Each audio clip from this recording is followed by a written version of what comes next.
yang telah diketahui oleh semua umat manusia, baik yang beriman ataupun yang tidak.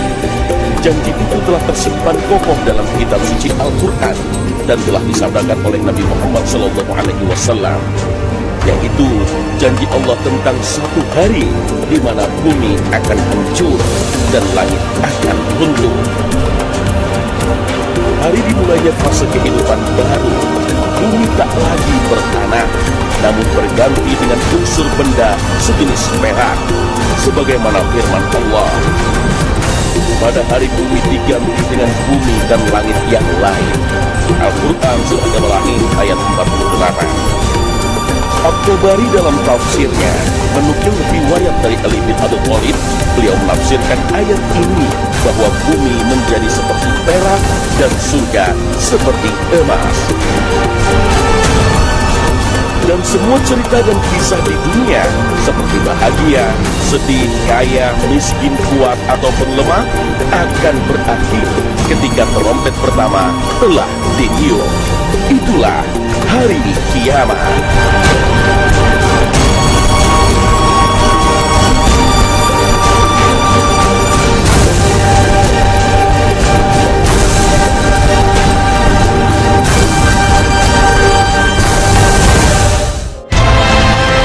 Assalamualaikum warahmatullahi wabarakatuh.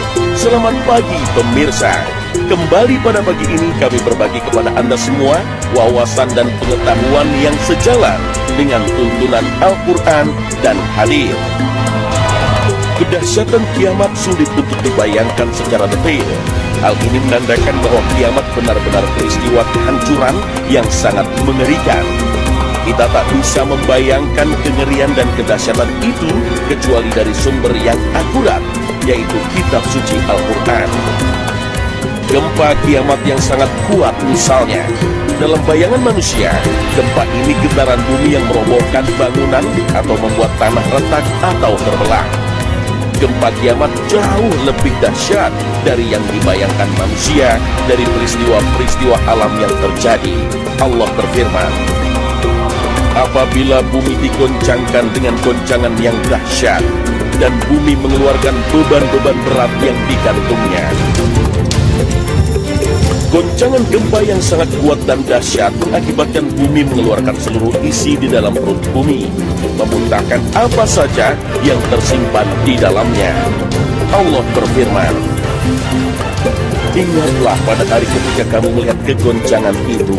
Lalailah semua wanita yang menyusui anaknya dari anak yang disusuinya, dan gugurlah kandungan segala wanita yang hamil.